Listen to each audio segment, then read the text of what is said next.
Après son arrivée à Mayotte, le ministre de l'Intérieur, Gérald Darmanin, a annoncé une décision radicale de mettre fin au droit du sol dans l'île, ce qui signifie que seuls les enfants de parents français pourront devenir français.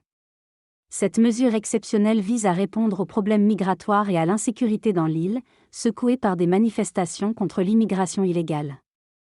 Mayotte, une île de l'océan Indien, est un département français depuis 2011, malgré les contestations des Comores. L'écart économique entre Mayotte et les Comores, l'un des pays les plus pauvres, crée une attractivité pour les Comoriens en quête d'une vie meilleure.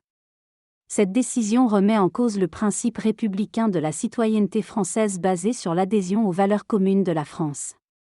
Le texte aborde l'influence du milieu social sur l'évolution des individus et la nationalité en France, mettant en avant le rôle de l'école républicaine.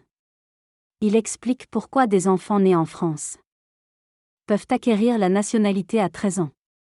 Il évoque également les enjeux et risques liés à la modification de la Constitution pour restreindre le droit du sol, notamment à Mayotte. La misère sociale à Mayotte est soulignée, pointant du doigt l'incapacité de l'État français à y remédier. L'instrumentalisation de l'immigration est critiquée, tout comme l'administration de Mayotte par la France au mépris du droit international. Enfin, le lien entre le débat sur le droit du sol et l'héritage colonial français est analysé.